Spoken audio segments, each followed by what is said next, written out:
¿Qué tal? ¿Cómo están, amigos? Espero que estén muy bien. Hoy día vamos a continuar con la segunda parte de fisiología gastrointestinal. La primera sesión estuvimos conversando aspectos generales respecto a la anatofisiología del tracto gastrointestinal, un poco de histología también, ¿no? Respecto a lo que son las capas, la relación de estas y su importancia respecto a los distintos fenómenos que se van a dar a nivel gastrointestinal, como absorción, secreción. Y estuvimos hablando respecto a lo último en relación a lo que vendría a ser los péptidos básicamente gastrointestinales. Habíamos estado conversando de mucho de ellos, respecto a ellos, y habíamos terminado la sesión con este caso, ¿no? Paciente mujer de 70 años con antecedente de gastrectomía, es donde es una cirugía, ¿no? Donde se extirpa parte o todo el estómago por un síndrome de Zollinger-Ellison. Habíamos conversado respecto a este. Habíamos mencionado que el síndrome de Zollinger-Ellison o gastrinoma es un tumor de células no beta del páncreas que se caracteriza, gastrinoma, ¿verdad?, por secretar grandes cantidades de gastrina. La gastrina, ¿verdad?, es un péptido, habíamos visto, 17 y 34 aminoácidos respectivamente respecto a periodos interdigestivos o en la misma digestión, la cual se caracteriza respecto a su respuesta por tener una influencia positiva sobre las células parietales, las cuales al final van a poder secretar lo que es el ácido clorhídrico. Ahora vamos a ver en sí la bomba per se. Hablamos de los 5 factores que repercutían sobre la bomba de protones que está en la cara luminal. Recordando rápidamente, estaba el acetilcolina, la gastrina, que es la que estábamos conversando en este caso en particular, la histamina, la somatostatina y la prostaglandina E2. Bueno, en este caso acude a la consulta la paciente por tener un antecedente de cansancio, cefalea y mareos. Le realizan una analítica arrojando que tiene un hematocrito 38, hematíes de 3.700.000. Y usted sospecha, menciona el caso, que de repente existe una relación existente entre la ausencia de estas células parietales y la cirugía. Bueno, el caso está muy direccionado, realmente está muy direccionado. Quizás hubiera podido terminar en una primera instancia a este nivel y ver que ustedes hubieran solicitado para poder hacer el análisis. Y a partir de este poder determinar que justamente si existe una relación entre la cirugía y el proceso, ¿verdad?, actual. Y es que la paciente tiene, ¿verdad?, una anemia caracterizada por este cansancio, cefaleas, de repente existente palidez, no sé, no lo menciona, pero es lo más probable. Pero tiene un hematocrito de 38, ¿no? Recordemos que los valores en punto de corte deberían estar oscilando en 45, está por debajo. Los hematíes aún están dentro del límite casi inferior, pero están conservados. Pero el hematocrito no me da la hemoglobina, pero ahorita vamos a ver justamente que de manera práctica, laboratorial, no es algo exacto, ¿verdad? No es algo exacto, pero se considera como la tercera parte de la misma. Por eso que ustedes habrán visto en algunos libros que cuando se tiene un hematocrito de 45%, la hemoglobina se considera como un análogo que debería ser 15. Como les digo nuevamente, esto es para un punto de vista matemático, práctico, de ejercicio. En la vida real no es que sea de esa forma siempre, pero en este caso estamos haciéndolo desde un punto de vista matemático. Quizás podríamos hacerlo de la misma manera. Muy bien. Ahora, lo que les pide el caso es valorar si existe una relación entre estos y a su vez calcular el volumen corpuscular medio, indicar el diagnóstico probable. Si nosotros recordamos un poco la parte de fisiología hematológica, que fue la primera parte que vimos, ¿verdad?, podremos recordar que el volumen corpuscular medio lo que me ayudaba a valorar era el tamaño, ¿verdad? El volumen corpuscular medio o volumen globular medio. ¿Cuál era la fórmula? Hematocrito sobre glóbulos rojos por 10. Esa es la fórmula de volumen corpuscular medio, y a partir de este iba a valorar el tamaño. Entonces, yo tengo el dato del hematocrito que es 38 entre glóbulos rojos, que es 3.700.000. Les había dicho que de manera práctica no se coloca todo en números, sino los dos primeros dígitos, 3.7, y lo multiplico por 10. Si nosotros calculamos esto, ¿verdad? 38 entre 3.7 por 10, estaríamos hablando que me sale un volumen corpuscular medio de 102.7 micras cúbicas. Entonces está incrementado, ¿verdad? Lo normal debería estar oscilando según la literatura 98, 97, desde 82, 83 hasta 97 micras cúbicas está en 102. Significa que los glóbulos rojos están un poquito más grandes de lo que deberían. Estamos frente a una macrocitosis. ¿Está bien? Y respecto a esto, ¿qué pensamos? Habíamos conversado que las constantes corpusculares nos ayudaban y nos facilitaban respecto al análisis para poder valorar los distintos diagnósticos diferenciales frente a un tipo de anemia que nosotros nos encontremos. Si bien es cierto, no es el único tipo de... no va a ser una característica en particular para un único tipo de anemia, pero el valorar la clínica, los antecedentes y los datos obtenidos nos ayudan a poder diferenciarlo y poder depurar algún diagnóstico que no estaría muy asociado. Ahora, yo sé que este paciente tiene macrocitosis, yo sé que es un paciente gastrectomizado. Entonces, ¿cuál sería la relación? Células parietales, cirugía, macrocitosis. Y es que, si nosotros recordamos un poco lo que ya se había conversado también en la sesión previa, en las células parietales, dentro de sus funciones, está obviamente facilitar la producción del ácido clorhídrico, pero también la liberación del factor intrínseco, esta glicoproteína, que lo que genera la presencia de esta es la absorción de la vitamina B12. ¿Verdad? Vitamina B12 o cianocobalamina, cofactor sumamente importante, recordemos, lo habíamos hablado, cofactor importante para la síntesis de purinas y pirimidinos, ¿no? Entonces, al no existir, ¿por qué? No es que de repente no la ingiera, sino que no se absorbe, debido a que el factor intrínseco facilita la absorción de la vitamina B12 en el ilion terminal, pero se produce en las células parietales y como ha sido gastrectomizado, no está produciendo factor intrínseco, no se absorbe la vitamina B12 y está teniendo un cuadro clínico caracterizado por la deficiencia de la misma, relacionado, ¿verdad?, a lo que vendría a ser un cuadro de anemia megaloblástica. Una anemia megaloblástica por déficit de vitamina B12. ¿Cuál es la solución? Cuando el paciente se le ha realizado una gastrectomía, ¿no?, siempre hay que valorar lo que es el uso, ¿no?, el uso de vitamina B12 como suplemento exógeno, ¿no?, debido a que, obviamente parenteral, debido a que no se va a poder absorber por la ingesta, asociado al déficit del factor intrínseco.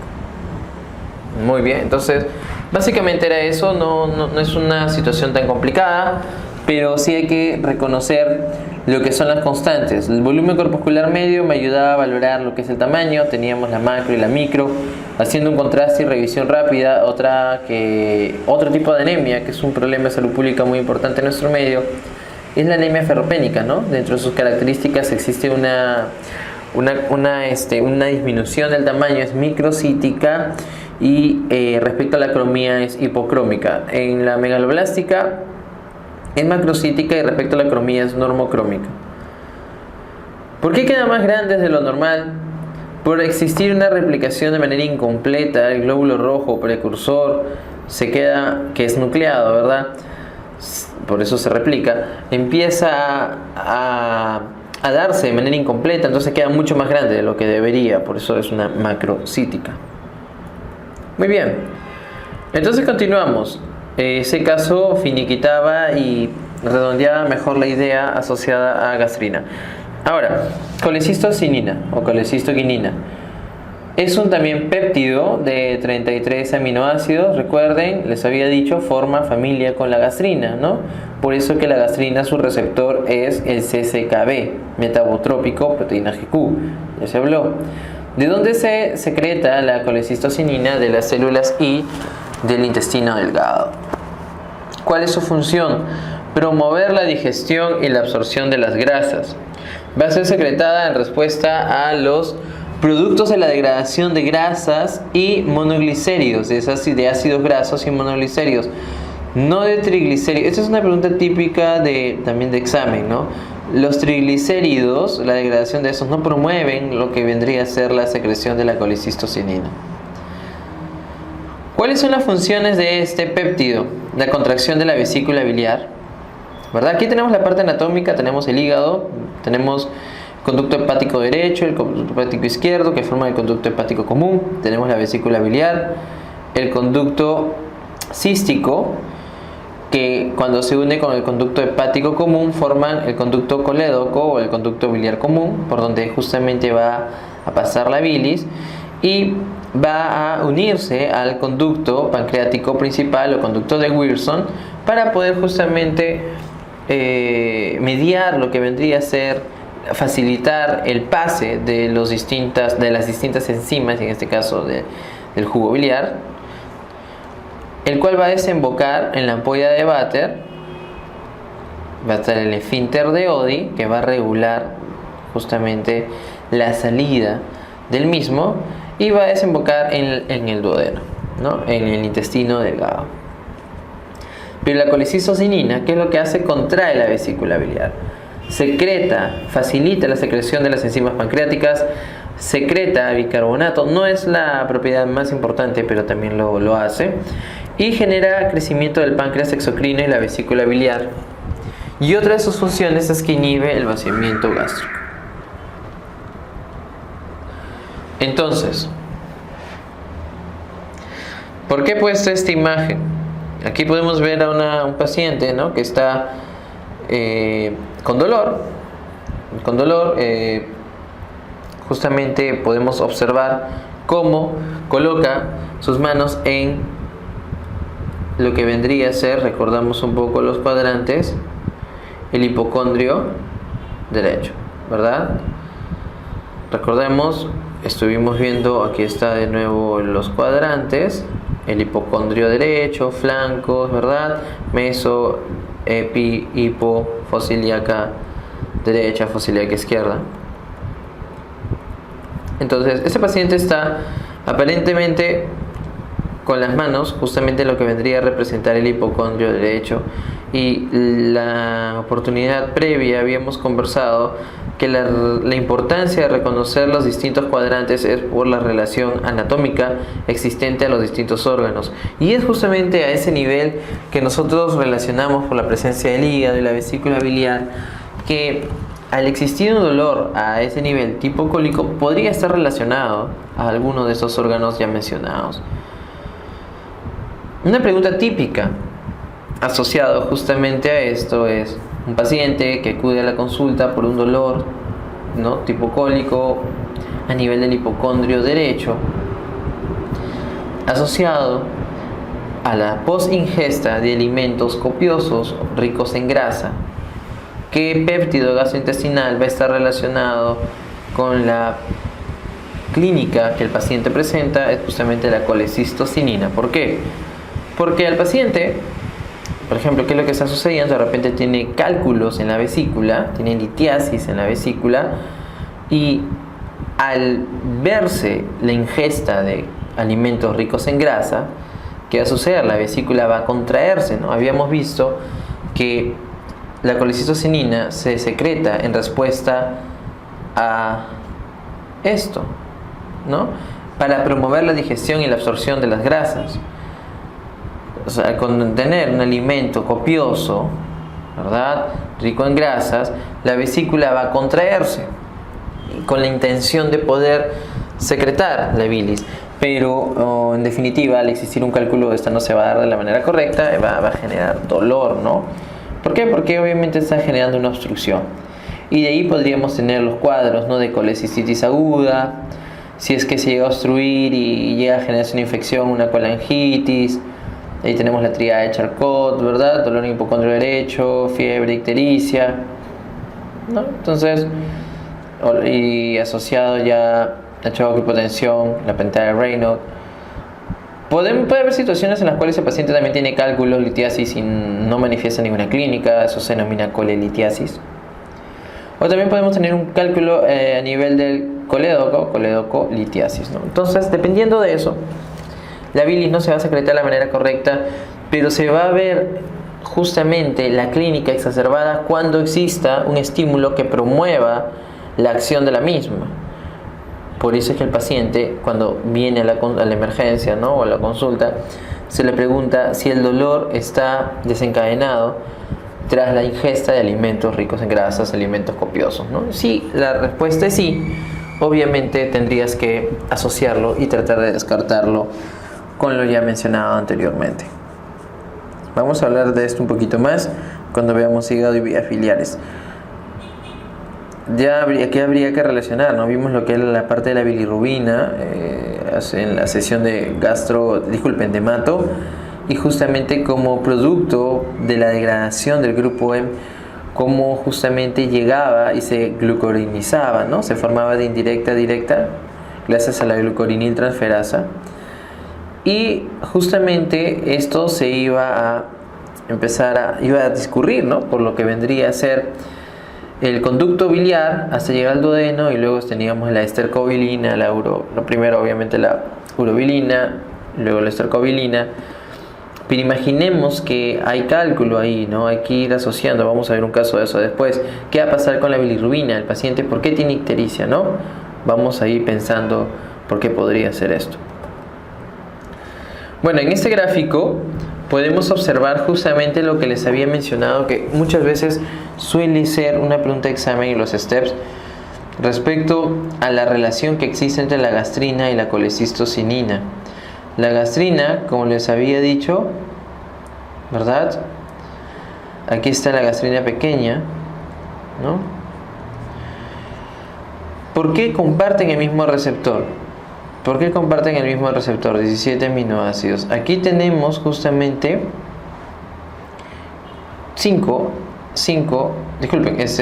4, porque este vendría a ser el sitio activo, 4 aminoácidos que van a ser idénticos, porque el sitio activo sería la glicina, con la colecistocinina, lo cual viene a ser el fragmento activo y viene a estar asociado a la afinidad por su receptor. Por eso, formando esta familia, ¿no?, ¿cuáles son los aminoácidos? Triptófano, metionina, aspartato y fenilalanina. Justamente van a compartir el receptor de colecistocinina, que son metabotrópicos. Este es el B, su receptor, y la CCK es la A.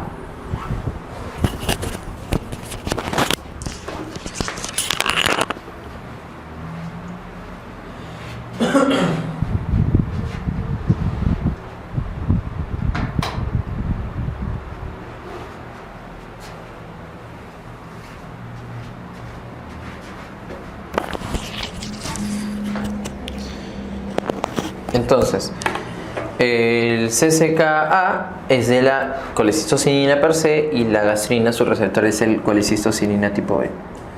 Muy bien. Los fragmentos que van a ser el fragmento activo es el fragmento necesario asociado a lo que vendría a ser la afinidad y la respuesta intrínseca. Entonces es sumamente importante. Es por eso que pueden compartir un receptor. En definitiva, no tienen que aprenderse todos los aminoácidos, pero por lo menos reconocer a los activos, debido a que les dije también, ¿no?, que cuál era el estímulo para secretar la mayor cantidad de gastrina es justamente la digestión de las proteínas, pero en la presencia de aminoácidos, la fenilalanina es la que favorece aún más la secreción de esto.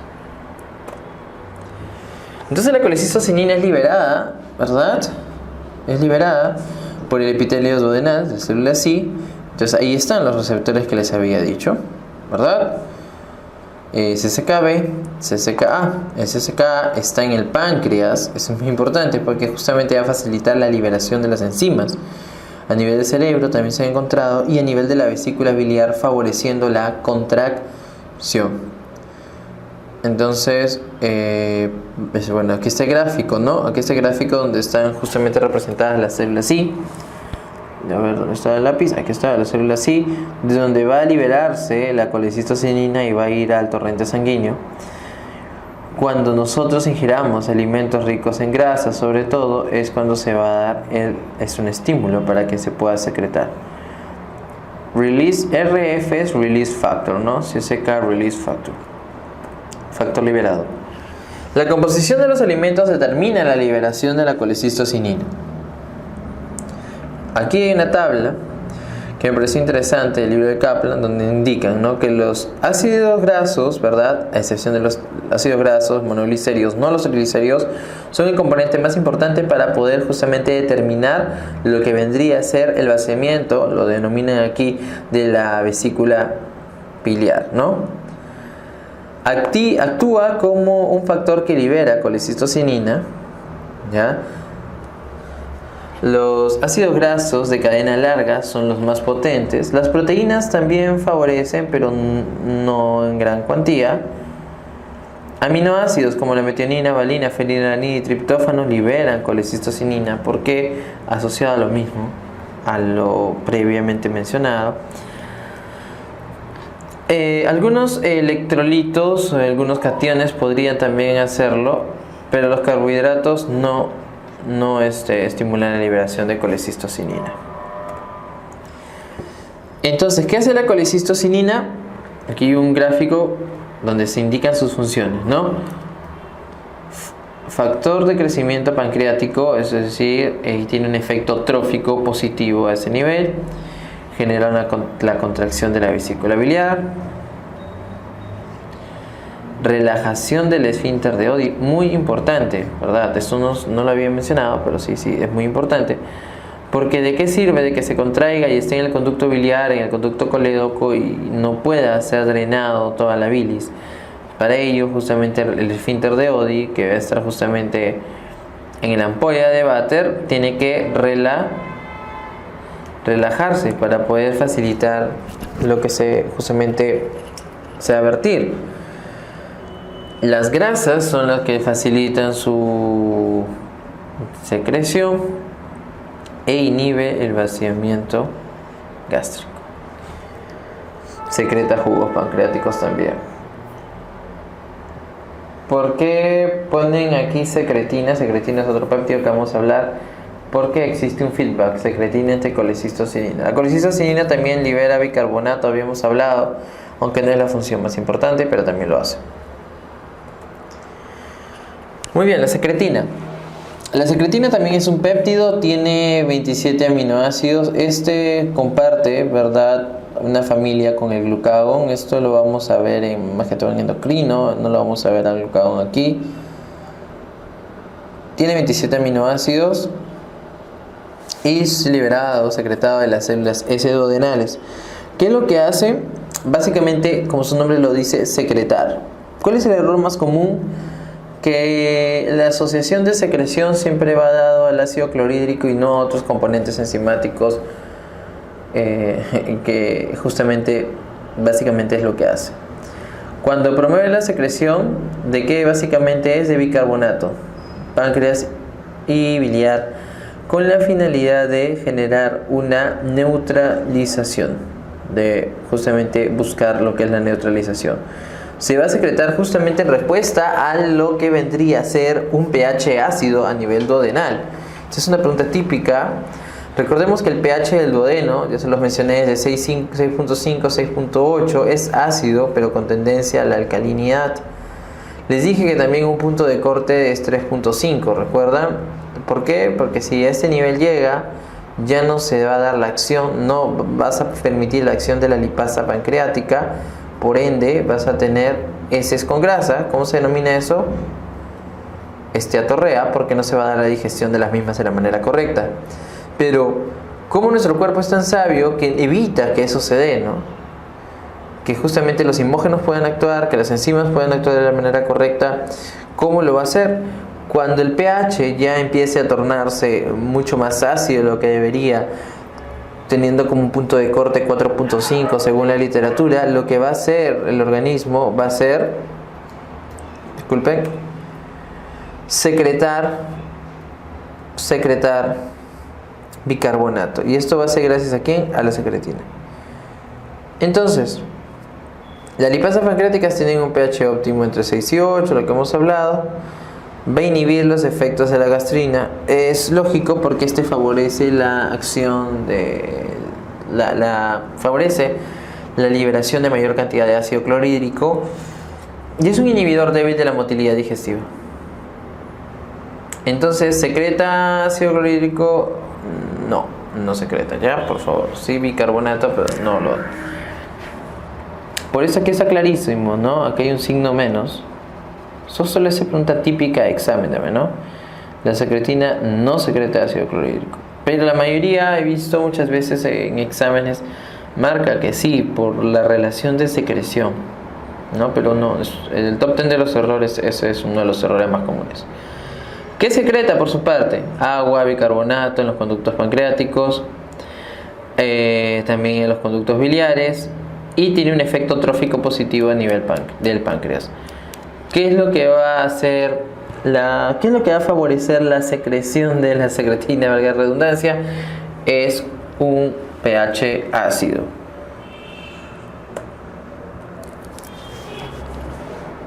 Acá tenemos otros mediadores gastrointestinales de acción paracrina.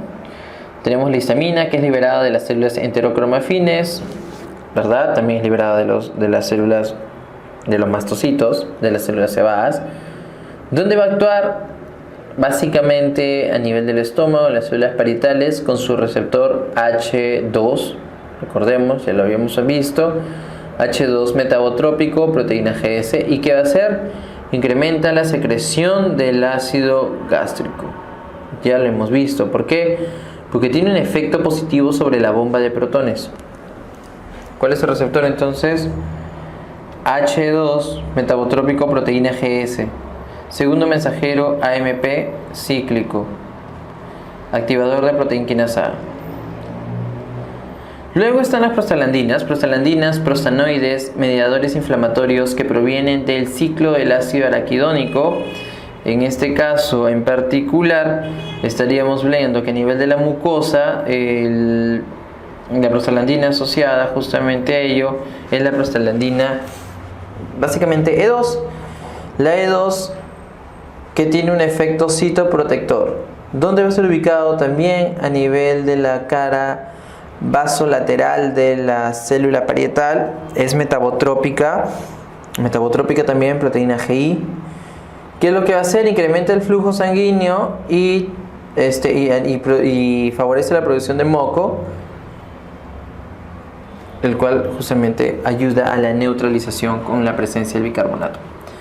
Luego está la somatostatina liberada de las células delta de lo que vendría a ser el páncreas, básicamente. ¿Qué es lo que hace? Inhibe la acción de hormonas peptídicas y la secreción del ácido gástrico. Esta también está expresada su receptor de somatostatina en lo que vendría a ser la cara vasolateral de las células parietales. ¿Por qué? Porque en la cara luminal está la bomba de protones. Está en la cara luminal la bomba de protones. ¿Qué tipo de transporte es?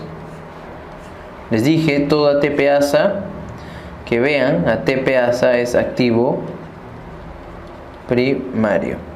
No solamente activo, porque si dicen activo indicaría que solamente hubiese un tipo, ¿no? Si yo digo que es primario es porque también hay secundario, ¿no? Si no diría primario, diría solamente activo, pero es activo primario. Y es un target farmacológico muy importante. Aquí actúan los inhibidores de bomba de protones, ¿no? Que es justamente muy importante en el manejo farmacológico. Reconocer cuáles son los factores o los targets que repercuten sobre la secreción del ácido clorhídrico. En esta imagen, del lado derecho, tenemos los principales sitios de acción de, por ejemplo, de los distintos péptidos, ¿no? Por ejemplo, la gastrina, esta figura, ¿no? A nivel del antro, ¿no? Porque ahí está en la célula G, duodenal y yeyuno. Pero si podemos ver en ese tipo de cono, ¿verdad? Invertido, a medida que va llegando a intestino delgado, la segunda porción es menor. ¿Por qué? Ya lo hemos hablado. En relación al pH, ¿no? Porque mientras este pH en duodeno, que ya está siendo, igual es ácido, ¿verdad? Porque por gravedad, por el mismo proceso de la motilidad, en definitiva, ¿no? Estómago, antro, píloro, duodeno, primera porción, tiene que pasar el jugo gástrico, no es que va a desaparecer, tiene que, pero es el medio y son los factores que podrían estar relacionados con la mucosa, los cuales justamente van a facilitar que no exista ningún problema. Y a su vez, fisiológicamente, nuestro cuerpo es sabio, y habíamos dicho, por eso miren aquí, miren acá, secretina.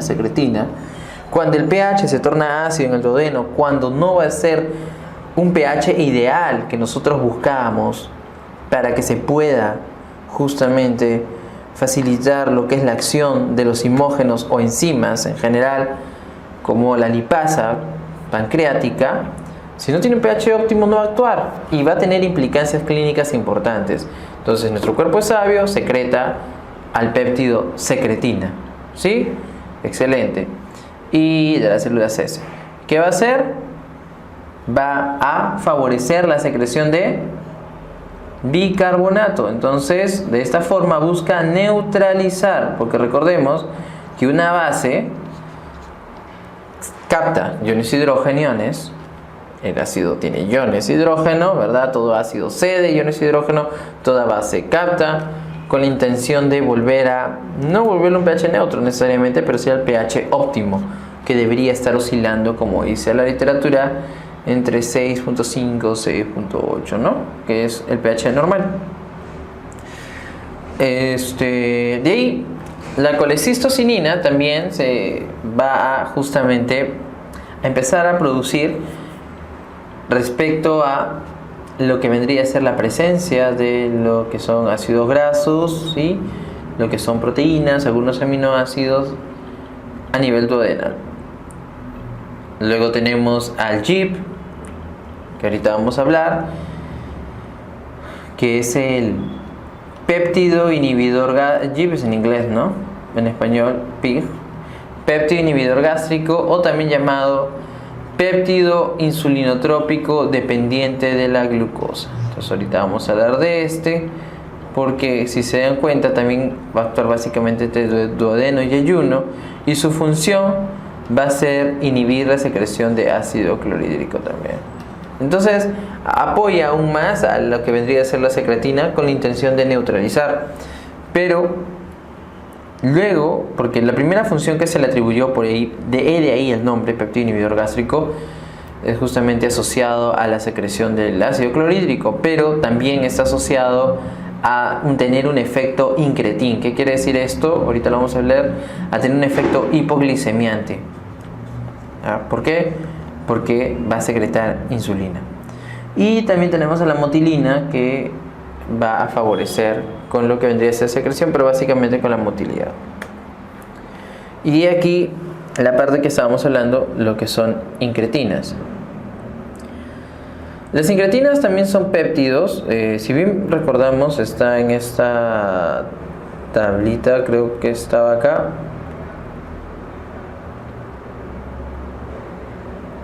Ya no la puse. Hay una tabla en el libro de Constanzo, en la cual justamente indican a estos péptidos, que ya hemos hablado de cada uno de ellos, ¿verdad? Aquí están las funciones. Aquí están las funciones de las que yo ahorita ya he citado, todas están aquí. Aquí está el último, ¿no? Secreción de insulina, efecto hipoglicemiante, etcétera, ¿no? Pero hay una tabla pequeña donde indican algunos, como podríamos decir, candidatos, ¿no? Candidatos a ser péptidos de función hormonal básicamente, pero no lo consideran en todas las literaturas, y ahí mencionan justamente al GLP y a la motilina, ¿no? Pero bueno, Entonces las incretinas son péptidos, vamos a considerarlos, ¿sí? ¿No? Que tienen una función reguladora de los niveles plasmáticos de glucosa, tiene una función, básicamente, efecto, mejor dicho, hipoglicemiante. ¿Por qué? Porque secreta insulina. Al secretar insulina, tiene un efecto hipoglicemiante, debido a que la insulina favorece la absorción de la glucosa, ¿no? Entonces, ayuda a que la glucosa ingrese, ¿no?, a las células. De nada sirve tener glucosa plasmática si es que no, glucosa en plasma, ¿no?, si es que no va a ser efectiva. Bueno, recordando algunos aspectos, la glicemia normal basal, según el ADA, que es el American Diabetes Association, indica que los valores normales de glucosa deberían estar entre 70 y 100 miligramos por ciento o miligramos por decilitro. En algunos libros mencionan hasta 110, pero recordemos que la actualización no son todos los años, ¿no? Entonces hay que basarnos según la guía. 70 a 100, de 100 a 110 es llamada intolerancia a la glucosa o prediabetes. Bueno, no vamos a hablar ahorita del diagnóstico, etcétera, eso lo vamos a ver en endocrino, pero para recordar los valores normales. Luego de ahí, ¿qué tendríamos que recordar? Que la insulina, como proteína que es, tiene una acción, ¿verdad?, asociada a un receptor tirosina quinasa que favorece el ingreso de la glucosa con la intención justamente de que produzca mayor sustrato, energía, ¿no?, básicamente al final, ¿no?, debido a que se va a dar todo el ciclo de Krebs, etcétera, que ya hemos aprendido alguna vez. El punto está que cuando nosotros fisiológicamente ingerimos alimentos, nuestro cuerpo libera dos péptidos que tienen un efecto incretín, que tienen un efecto hipoglicemiante. ¿Cuáles son? El GLP-1 y el GIP. El GLP-1 y el GIP. ¿Qué significa GLP-1? GLP es Glucagon-like peptide, o en español, péptido parecido al glucagón. Y por otra parte tenemos el GIP, que es el péptido inhibidor gástrico, o también llamado péptido insulinotrópico dependiente de la glucosa, lo que hemos estado conversando. Estos dos, ¿qué es lo que hacen? Estimulan la liberación de insulina e inhiben la liberación de glucagón. ¿Por qué mencionan estos dos? Porque eso lo vamos a ver más adelante. Pero en el feedback, en el sistema de retroalimentación,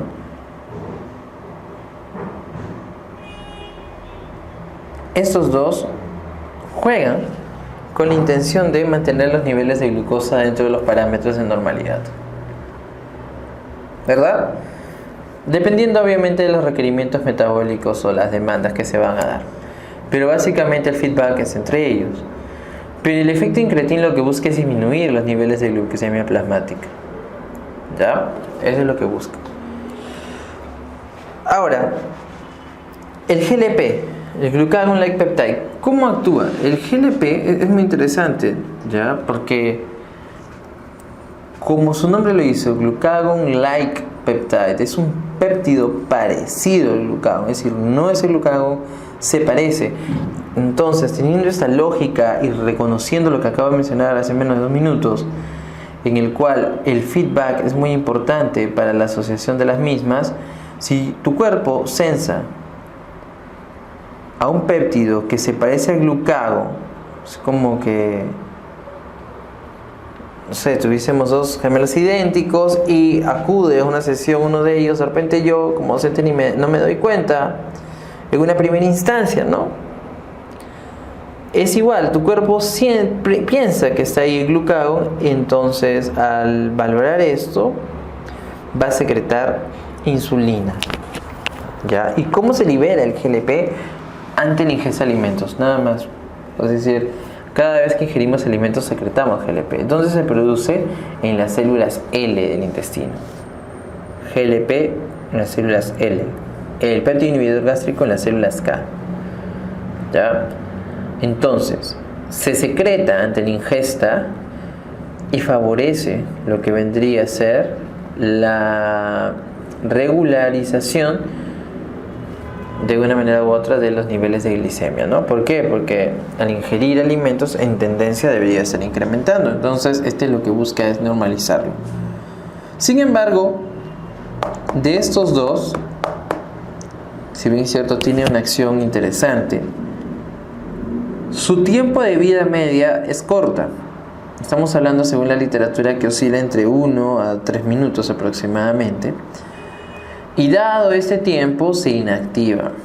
Se inactivan, ¿por quién? Por una enzima, que es la dipeptidilpeptidasa 4. Dipeptidilpeptidasa 4. Esta enzima inhibe a las incretinas y de esta forma se vuelve a primar lo que vendría a ser la relación insulina-glucagón. Ahora, reconociendo esta explicación, ¿qué tendríamos que valorar? Los targets. Si nosotros reconociéramos el efecto incretin, no debería haber pacientes que tengan problemas al tratar de normalizar su glicemia, ¿verdad? Estamos hablando de los diabéticos, por ejemplo. Porque el incretina siempre va a tratar de buscar tener un efecto hipoglicemiante. Y sí es así, pero el problema está en que al tener un tiempo de vida media corto, esto no es óptimo, no se da más que por un momento y luego todo vuelve a la normalidad. Por eso, valorando esto, ¿qué es lo que se hizo? Justamente se identificó los targets, ¿no?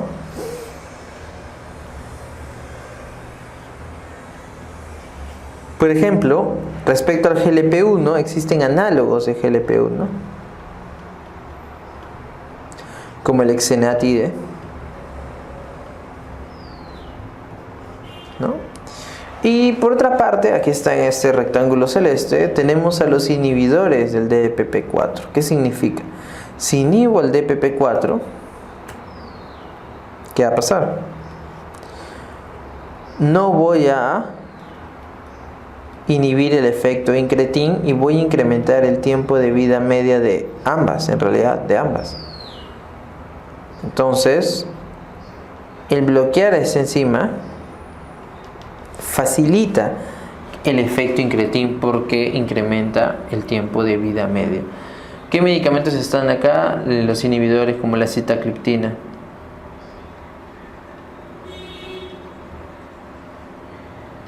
Entonces, eso es lo que sucede.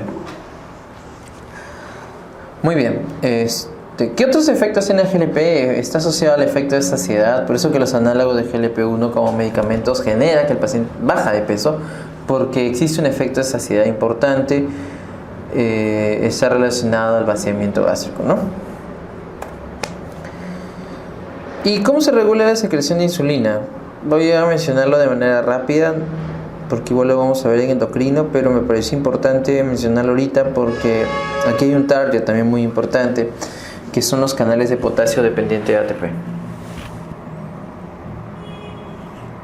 Bueno, ¿qué es lo que pasa?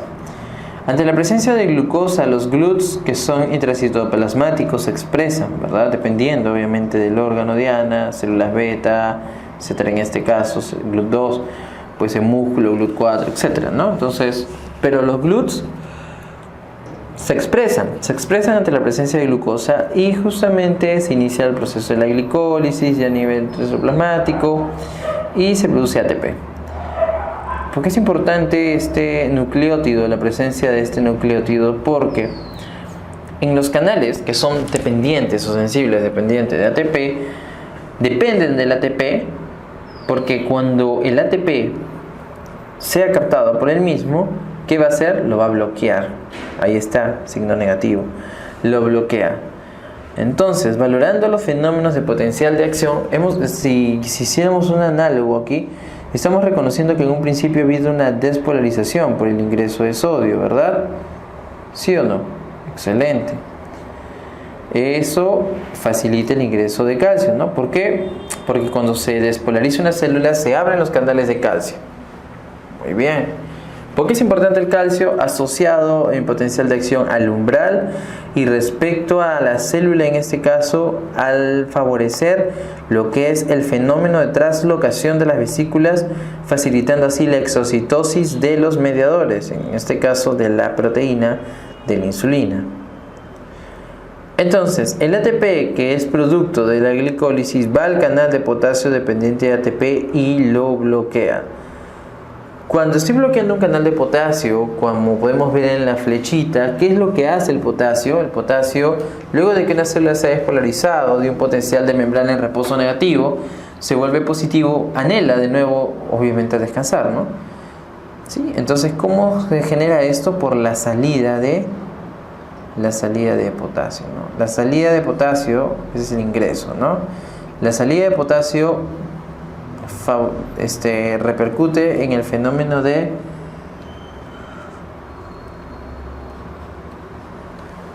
repolarización. ¿Qué quiere decir? Va a volver al polo inicial, el polo que estaba, ¿no? Es lo que buscaría. Pero el ATP va a ir donde los canales de potasio dependiente de ATP y lo va a bloquear. Entonces, es una pregunta de examen, ¿no? ¿Qué fenómeno respecto al potencial de acción se ve mermada sobre el ATP? ¿No? Que el ATP repercute sobre qué pasa o fenómeno del potencial de acción, sobre la repolarización. ¿Por qué? Porque al bloquear la repolarización, por eso aquí podemos ver una chispa, como una chispa de poder, de energía, no lo sé, que hace que el potencial siga activo, que esté despolarizado, y esto facilite mayor ingreso de calcio, ¿no? Favoreciendo así la exocitosis de insulina. Muy interesante. Ahora, esta parte de agonistas que repercuten sobre lo que vendría a ser, esto es una célula beta del páncreas, esta respuesta colinérgica y respuesta adrenérgica, pero eso lo vamos a ver en páncreas endocrino, ¿está bien? Ahí vamos a ver algunas sutilezas, ojalá que se acuerden. Porque es importante, aquí actúan su target, porque si yo me doy cuenta que bloqueando esto voy a favorecer la liberación de insulina, entonces voy a secretar insulina, voy a tener un efecto secretagogo. Y es ahí justamente los secretagogos juegan en este target y ahí están las sulfonilurias. Las sulfonilurias, su target fisiológico, son los canales de potasio dependientes de ATP que tienen fisiológicamente un efecto secretagogo, secretan insulina, razón por la cual tiene un efecto hipoglicemiante muy importante y razón por la cual está asociado al efecto adverso más común del uso de este hipoglicemiante oral cuando un paciente diabético lo toma, y razón por la cual el ADA no lo considera como medicamento de primera línea ante el diagnóstico de diabetes mellitus tipo 2. Entonces miren cuánta información estamos recordando. A partir de este target de canal de potasio dependiente de ATP, justamente a tener el efecto secretagogo, porque secreta insulina, ¿verdad? Tiene un efecto adverso muy importante cuando se consumen las sulfonilurias, que es justamente hipoglicemia. Y esta a su vez es la razón por la cual el ADA, que es la Sociedad Americana de Diabetología, no considera las sulfonilurias como medicamentos de primera línea ante un paciente de diabetes mellitus tipo 2, sino que medicamentos, las biguanidas, ¿no? Para ir aprovechando, haciendo puentes, los medicamentos de primera línea para diabetes son las biguanidas, los sensibilizadores, ¿no? Esos son los secretagogos. Esos son los sensibilizadores, las biguanidas obviamente. Y aquí tenemos a la metformina. Metformin. Muy bien. Entonces, espero que estén recordando algunas cositas. Las vamos a volver a ver. Muy bien. Entonces, hasta esa parte hemos estado viendo como generalidades. Les está dando también un poco de puentes. Y he estado profundizando en algunos aspectos y ahora vamos a revisar secreción gastrointestinal. Entendiendo como secreción como proceso en el cual se va a dar la adición de líquidos, enzimas y sobre todo moco al lumen del tracto gastrointestinal, pues se va a secretar con la intención de facilitar procesos. Reconozcamos que las glándulas secretoras cumplen dos funciones fundamentalmente. Secretan enzimas digestivas y aportan moco, el cual va a lubricar y va a proteger. Las enzimas digestivas, que van a estar en la saliva, en el estómago, páncreas e hígado, van a facilitar procesos. Va a estar asociado a los procesos metabólicos. Mientras, por su parte, que este moco producido por las glándulas mucosas o células caliciformes van a tener un efecto citoprotector. Entonces, por una parte, facilito procesos, pero también tengo que defenderlo, lo protejo. Y todo esto va a ser desencadenado siempre por un estímulo. Recordamos, eso ya les he mencionado también previamente, que en fisiología toda respuesta se da gracias a un estímulo, ¿no?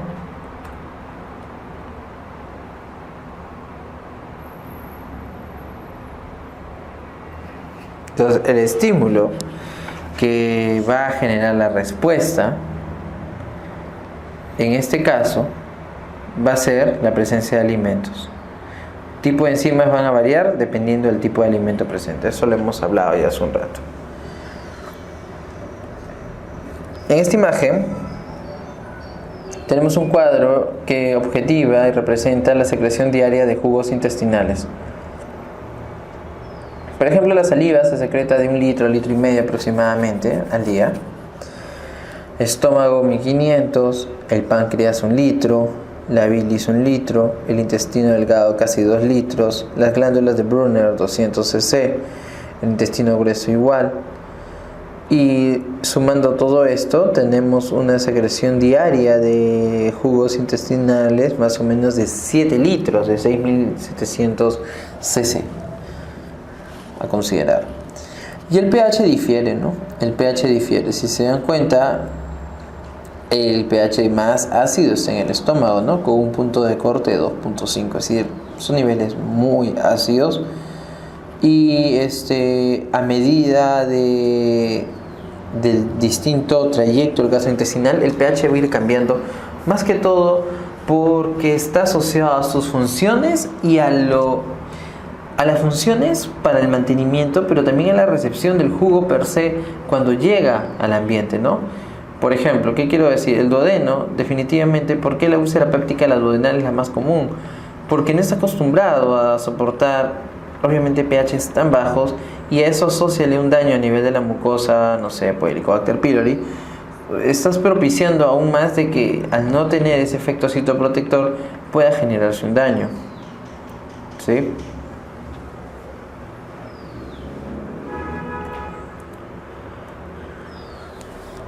Bueno, entonces, dentro de los procesos, ya básicamente de lo que vendría a ser la alimentación, para poder valorar lo que es la secreción, en la ingestión tenemos 3 procesos importantes, que es la masticación, lo que está asociado a la respuesta mecánica, la trituración de los distintos alimentos, la salivación per se y la deglución.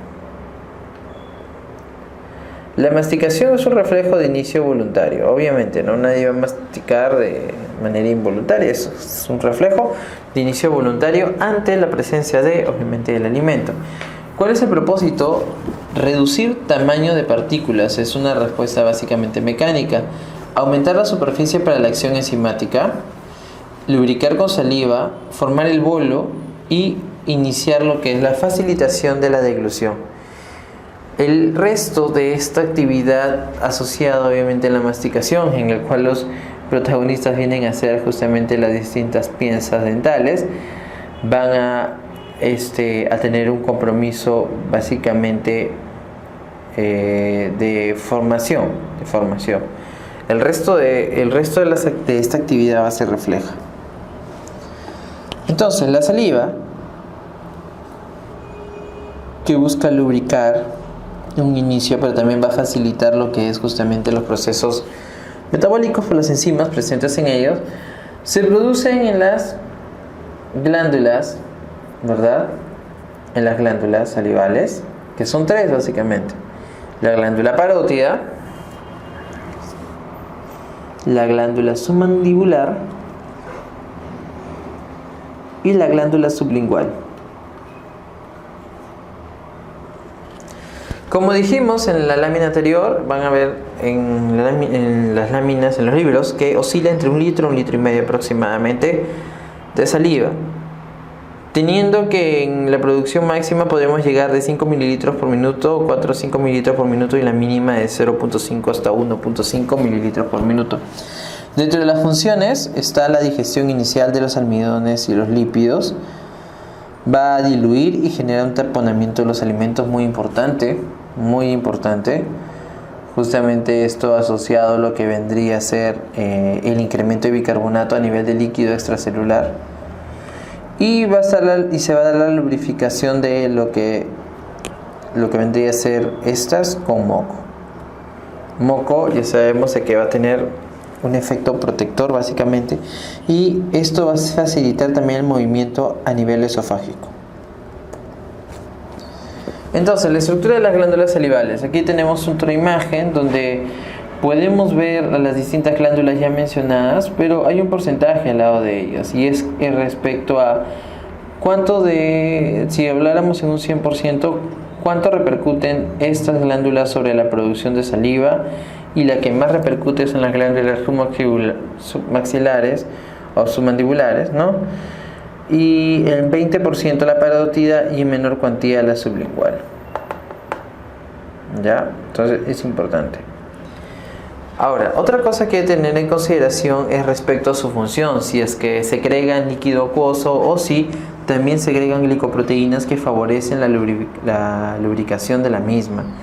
Si son células serosas per se, como las parótidas, solamente van a formar líquido acuoso, pero las submaxilares o mandibulares y la sublingual son glándulas de tipo mixto. ¿Qué quiere decir? Que tiene presencia de células serosas y mucosas. Las serosas, las cuales van a segregar este líquido acuoso, que es muy importante, también relacionado a lo que vendría a ser el cambio en la osmolaridad, y las células mucosas, que van a segregar glicoproteínas, las cuales van a facilitar la lubricación de la misma. La estructura de las glándulas salivales. Las glándulas salivales, cada una de estas va a presentar acinos, ¿no? Los acinos, las glándulas van a presentar acinos que vendrían a ser, si quisiéramos verlo como un macro, como un racimo de uvas, donde cada una de estas uvas van a ser las células acinales, que va a tener un fondo final hueco, que va a tener un conducto por el cual va a pasar la saliva, y al final obviamente va a poder ser segregado en su totalidad. Entonces, la saliva tal cual per se, como líquido acuoso, incoloro, no tiene las mismas características desde que se forma hasta la saliva final. ¿Por qué? Básicamente por su osmolaridad.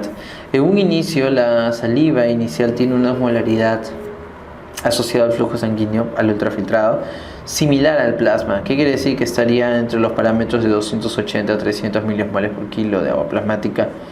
Pero a medida que va acercándose a lo que vendría a ser el punto de desemboque, de donde va a desembocar, la saliva se torna hipoosmolar, hipotónica. Ahorita vamos a ver por qué.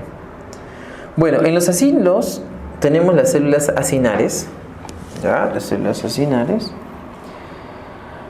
Vamos a tener un conducto intercalado por donde va a pasar. Hemos visto que la saliva al principio es isotónica. Vamos a tener las células mioepiteliales,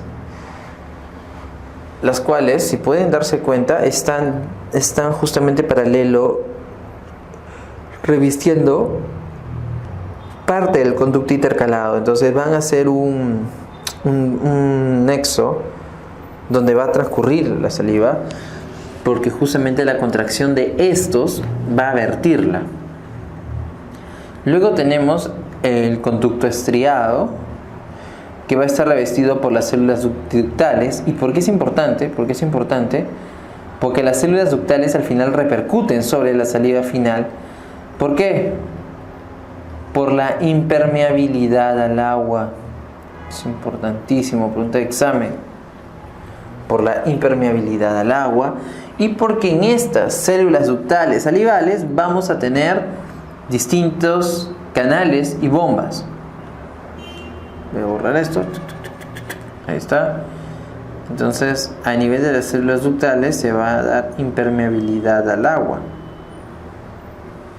Ahora, el cuerpo es sabio, Justamente ahorita vamos a ver por qué es importante que sea impermeable el agua. No es con la intención de generar una limitante, sino de favorecer de que se mantenga una osmolaridad adecuada relacionada a su función.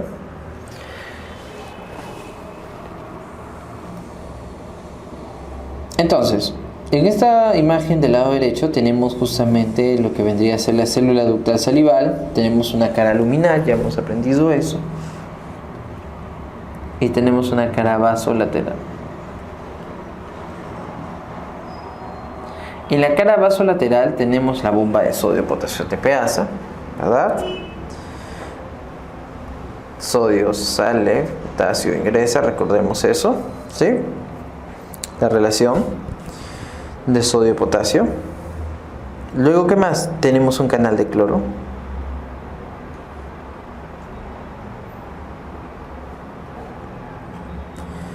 Y a nivel de la luz tenemos la bomba de sodio-hidrógeno, el cotransporte de bicarbonato-cloro y la bomba de hidrógeno, ¿no? Hidrógeno-potasio. ¿Qué es lo que va a suceder? A nivel de las células ductales, que están, obviamente, son las células que van a revestir el conducto estriado, se va a dar un fenómeno de absorción neta de solutos. Se va a absorber sodio y se va a absorber cloro, ¿verdad? Se va a absorber sodio y se va a absorber cloro, pero se va a secretar bicarbonato y potasio. Se va a secretar bicarbonato y potasio. ¿Por qué es importante esto? Porque esto va a dar su característica asociada al pH en una primera instancia y también a su osmolaridad. ¿Por qué?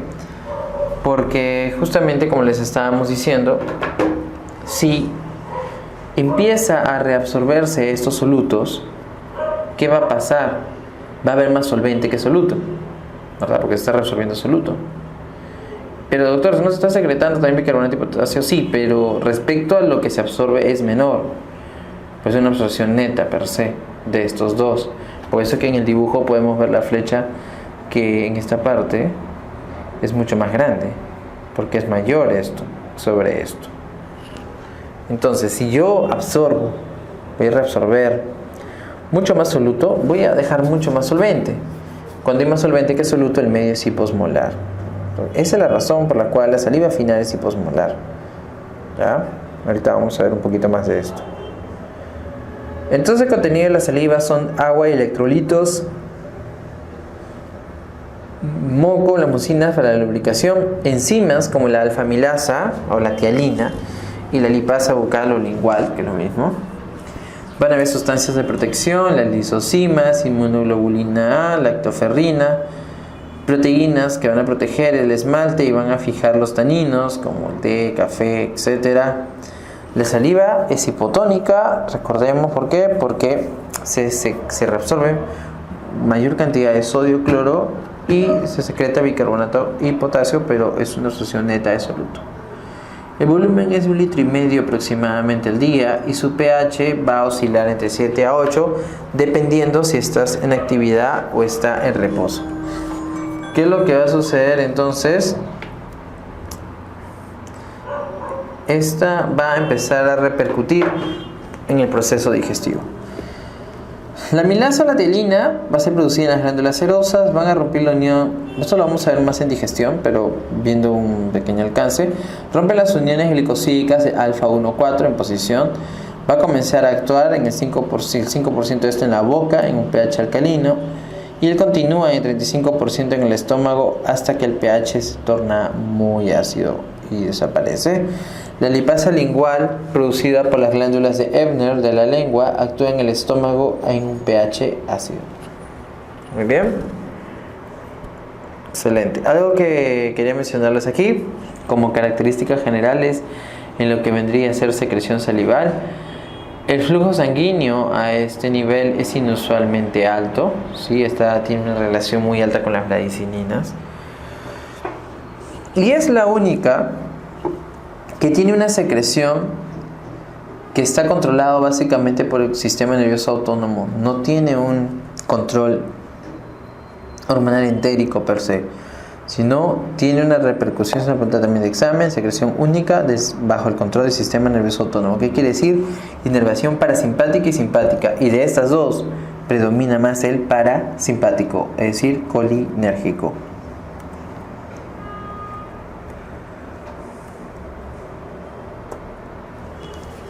En esta imagen podemos observar nuevamente el acino, ¿verdad? Podemos observar lo que vendría a ser el conducto intercalar, las células mioepiteliales, las células ductales dentro del conducto estriado. Lo vimos aquí, ¿verdad? Ahora lo vemos de esta forma, ¿no? Reabsorción activa de cloruro de sodio. ¿Por qué activa? Porque esta juega, aquí está,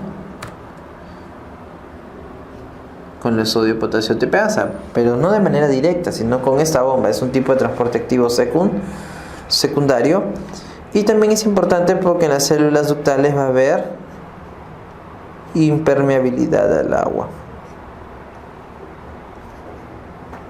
Entonces la salida secundaria, la salida final, es hiposmótica.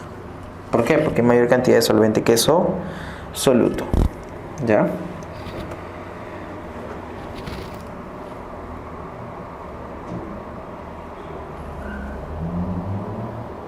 Vamos a ver aquí. Está.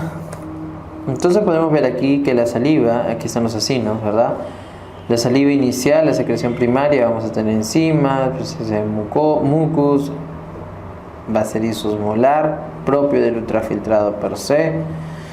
Y por otra parte vamos a tener ya la saliva final, donde vamos a encontrar que ha existido una absorción activa de sodio, lo hemos conversado, pasiva de cloro, secreción activa de potasio y secreción de bicarbonato. ¿Cómo está el medio? Hiposmolar, está impermeable al agua, ¿no?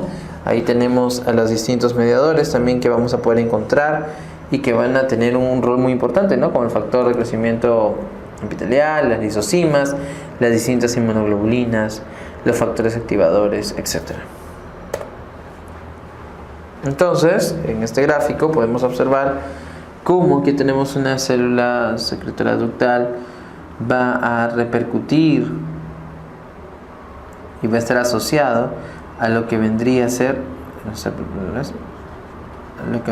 el flujo sanguíneo, ¿no?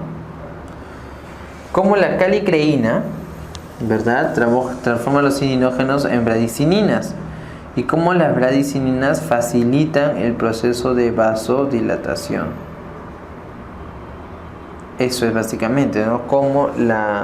Recordemos que eso lo vimos en fisio también de Mato, la relación con lo que vendría a ser el factor 12, ¿no?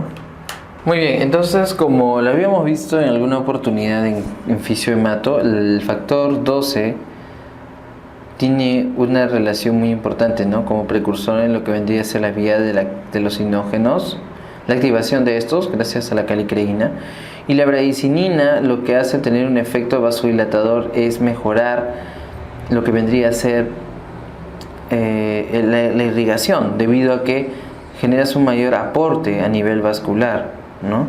Y al incrementarse este efecto justamente de permeabilidad, facilita que se secrete mucha mayor cantidad de saliva. Eso es muy, muy importante.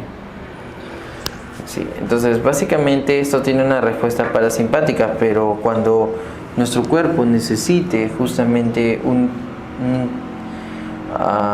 mayor aporte dependiendo de lo que va a ser justamente los factores que repercutan sobre este, ¿no?, donde exista mayor cantidad de salivación, va a actuar también las bradicininas. El simpático también produce, recordemos que como les dije, este tiene un efecto básicamente controlado solamente por el sistema nervioso autónomo. El simpático también tiene una acción que es más que todo beta adrenérgico, beta 2 para ser más exacto, metabotrópico, proteína GS. Alfa 1 no tanto, pero también tiene un efecto alfa. Pero el que más predomina es el parasimpático, el cual es receptor M3, metabotrópico, proteína GQ. Por eso, no sé, les había mencionado previamente en una intoxicación por órganos fosforados, ¿no? El paciente va a venir cialorreico, ¿no?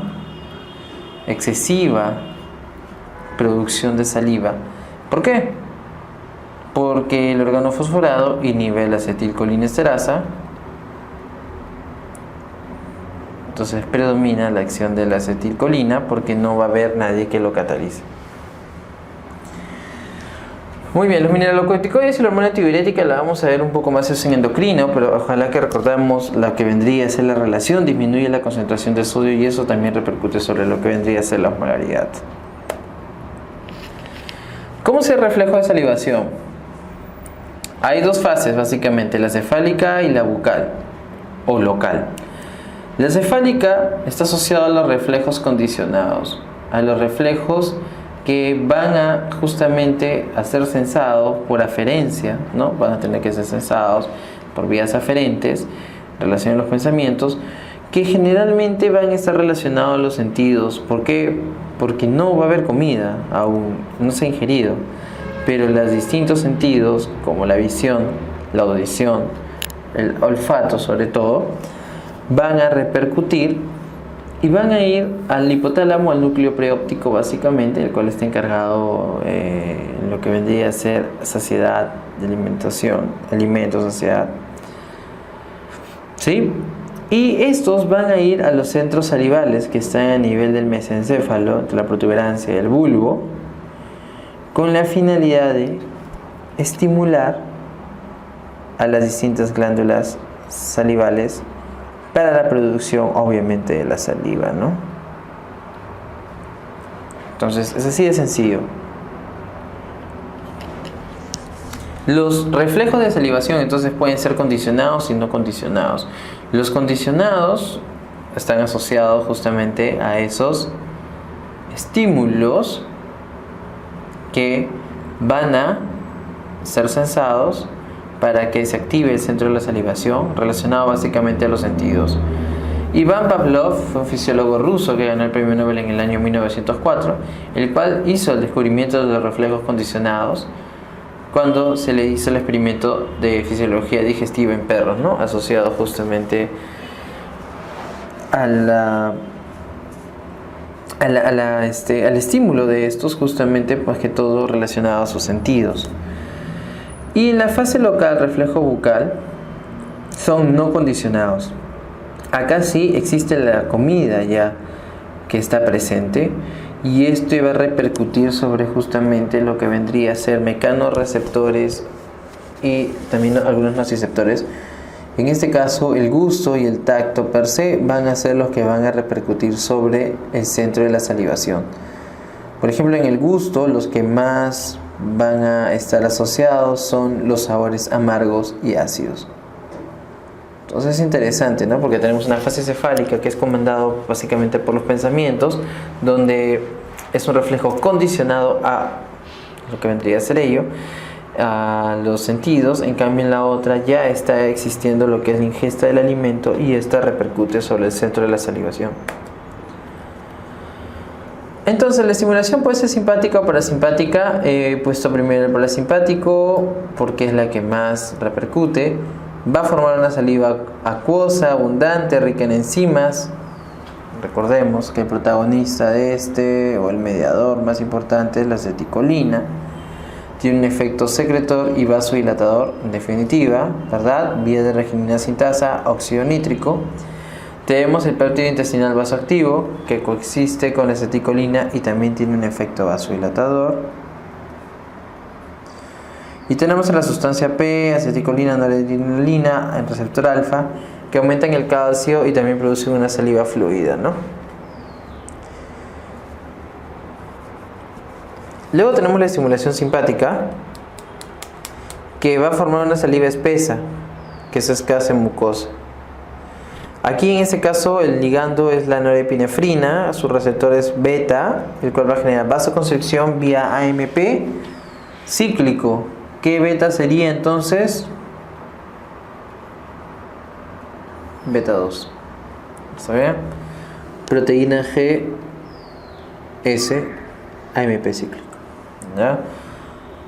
Interesante aquí porque miren, aquí la noradrenalina, ¿por qué la mencionan? Si bien es cierto no es parasimpático, pero porque estos mediadores también, al igual que la aceticolina, pueden producir una saliva fluida. Pero acá dice noradrenalina o norepinefrina alfa. ¿Por qué? Porque les dije hace un rato que la noradrenalina, los receptores que va a tener a este nivel son alfa y beta, alfa 1 y beta 2. Beta 2, metabotrópico, proteína GS, alfa 1, metabotrópico, proteína GQ.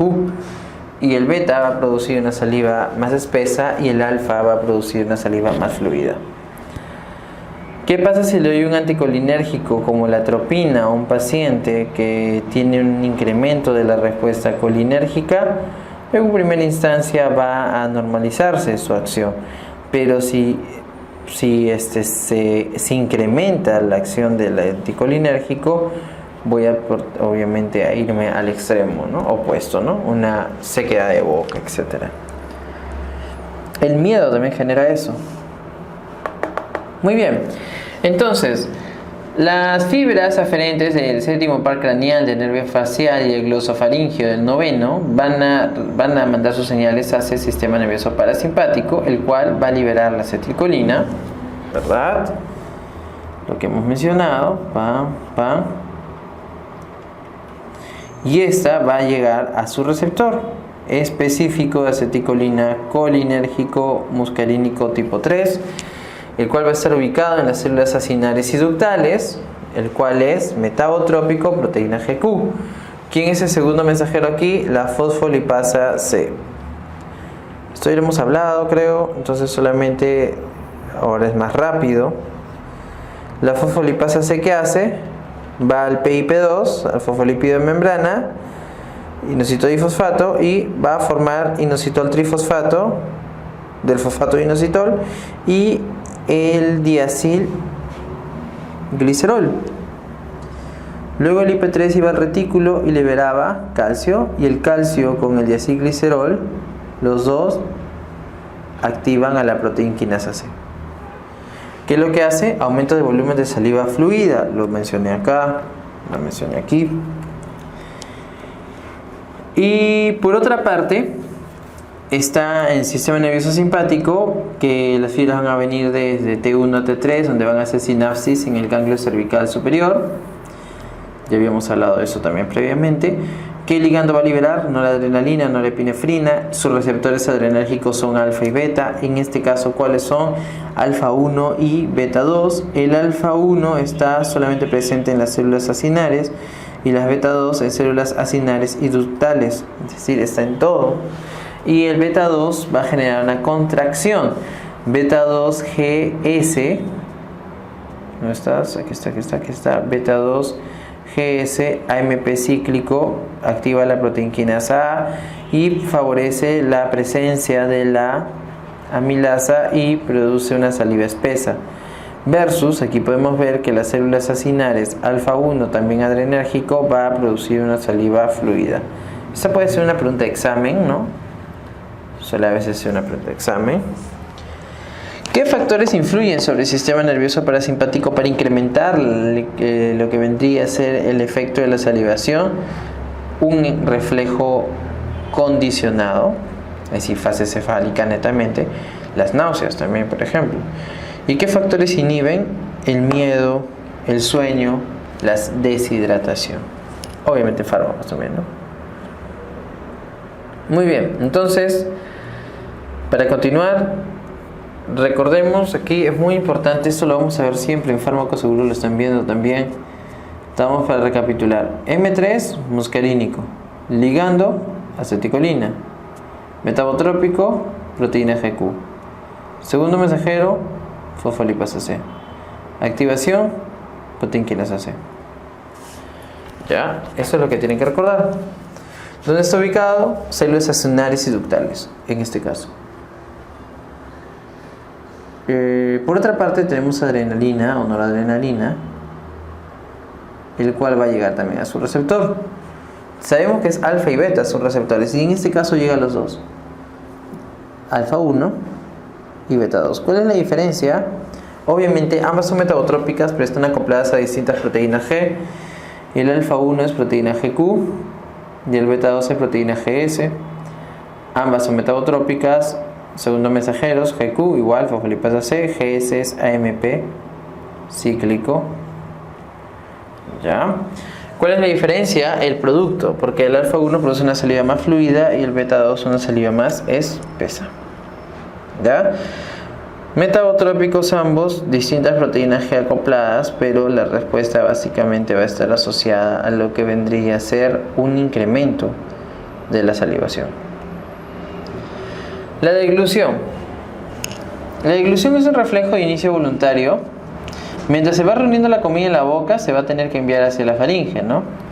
Y aquí van a entrar a tallar, desde el punto de vista mecánico, y juega también bastante la motilidad. No la voy a hablar ahorita porque eso vamos a hablar después. Pero el esfínter esofágico superior, que tónicamente muchas veces está contraído, separando justamente y limitando lo que vendría a ser la glotis. ¿Qué es lo que va a pasar? Cuando se relaje en el proceso de la deglución, lo que vas a cerrar es la epiglotis, y de esta forma vas a evitar que el bolo pase a la vía aérea, ¿no? No se va a dar, con la finalidad que todo siga su camino y no llegue a la vía aérea, ¿no? ¿Por qué? Porque el esfínter esofágico superior se va a relajar.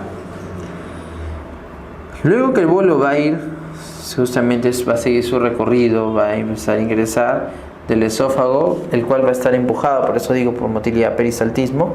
También la gravedad va a ayudar, y de esta forma se va a abrir la glotis.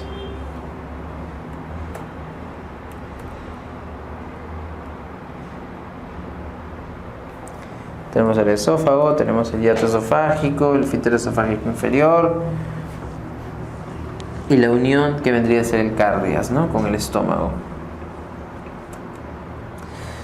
El esófago también va a tener un tipo de secreción mucosa, la cual va a proporcionar una lubricación al bolo alimenticio con la finalidad de protección. Las glándulas mucosas simples van a evitar la escoriación de la mucosa por los alimentos, entonces por eso digo es protección, y van a protegerlo también sobre la acidez gástrica. Si bien es cierto el estómago es el que se produce, recordemos que van a haber situaciones en las cuales puede haber un tipo de reflujo, o pacientes que han comido y se echan de manera inmediata. No es lo adecuado, debido a que justamente estás en un cuadro de hiperacidez y esto repercute, ¿no? Eso genera reflujo, malestar, esófago barrete, hasta puede generar cáncer de esófago, cuando también hay algunas situaciones que han generado daño, ¿no? Entonces aquí tenemos el esfínter esofágico superior, tenemos que está constituido de músculo esquelético, luego vendría a estar el cuerpo, el esófago, que tiene músculo esquelético y liso, y luego en la parte inferior el esfínter esofágico inferior. En reposo, el esfínter esofágico superior e inferior tienen presiones más altas. Se relajan para dejar pasar el bolo y luego se van a cerrar con más fuerza, con la finalidad de que pueda no existir un reflujo y en definitiva todo siga su tránsito. Va a existir ondas peristálticas, es decir, el mismo peristaltismo, la misma gravedad favorece que la comida pueda llegar obviamente al estómago. Esto lo vamos a ver en motilidad. Y para eso va a existir control vagal, es decir, el nervio vago es el que justamente va a generar que las presiones dentro de los distintos esfínteres se vean por una parte excitadas o inhibidas, favoreciendo lo que es el paso del bolo, y también por hormonas. ¿Por qué? Porque por ejemplo la gastrina y la motilina van a incrementar el tono del esfínter esofágico inferior, mientras que el péptido inhibidor vasoactivo, secretina, el péptido inhibidor gástrico, la colecistocinina, progesterona disminuyen el tono del esfínter esofágico inferior. Eso lo vamos a ver con más detalle en motilidad, pero era importante reconocerlo porque muchos de estos péptidos ya lo hemos visto. Esto también lo vamos a ver después. Bueno, el estómago. Entonces, entre sus funciones, el estómago, ¿verdad?, va a tener una función de depósito. Recordemos que es un órgano virtual que se hace real, básicamente la presencia de ingesta de alimentos. Se va a dar el proceso más importante, que es la digestión, ¿verdad? Se van a liberar mediadores importantes enzimáticos. Se va a dar el proceso de mezcla y trituración. Va a ayudar en la hematopoiesis. ¿Por qué? Por el factor intrínseco, básicamente síntesis de purinas y piriminas. Y se va a generar una capa de barrera que va a generar un efecto citoprotector. Las funciones, entonces, está triturar, mezclar y almacenar el quimo. Va a existir una digestión parcial de proteínas. En un inicio va a estar asociada a la pepsina, un 15%. Recordemos de que esta se activa gracias al pepsinógeno. Lípidos, el inicio de la lipasa lingual, 10 a 0.30% gástrico. Los hidratos de carbono van a continuar, ¿verdad?, la alfa amilasa salival en un 30 a 40%. La acidez de la secreción gástrica va a convertir el pepsinógeno en pepsina, lo que les había dicho, porque el pepsinógeno viene a ser decimógeno. Y eso sucede en un pH entre 1.8 y 3.5, es decir, eso sucede en un pH ácido.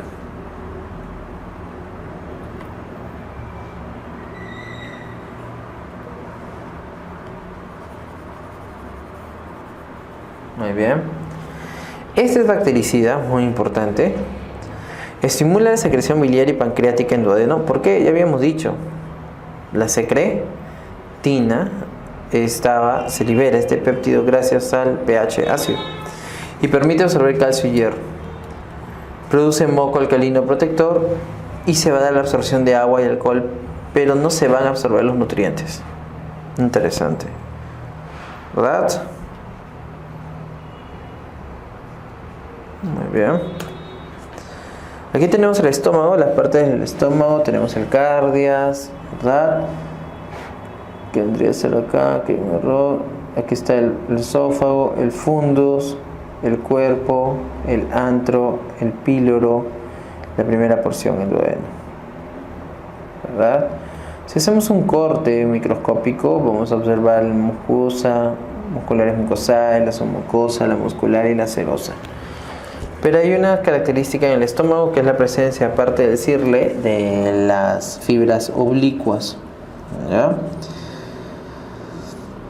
Tenemos en la mucosa, ¿verdad?, el cuerpo y el fundus. De esta, la submucosa, la muscular circular, la longitudinal.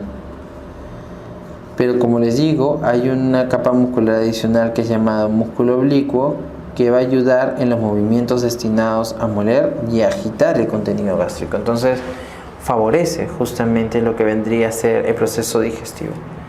El epitelio de la mucosa gástrica es un epitelio columnar simple compuesto por células caliciformes que producen líquido alcalino protector que contiene moco.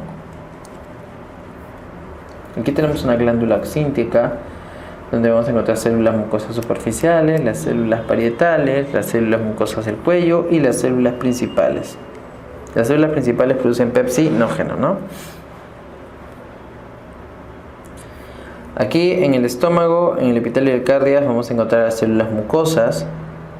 En el fundus vamos a encontrar las glándulas tubulares, que van a presentar células mucosas, donde va a estar el moco, bicarbonato, se va a secretar. Las células principales, pepsinógeno, lipasa. Las células parietales oxínticas, ácido clorhídrico, factor intrínseco. Y las células enterocromafinas van a liberar histamina, lo habíamos hablado también previamente. Y a nivel del antro, del epitelio del antro, vamos a encontrar a los enteroendocrinas, como péptidos reguladores, la motilidad, la secreción, y las células G, la gastrina, que tiene una afluencia vagal muy importante y juega con el GRP, que es el Gastrin Release Peptide.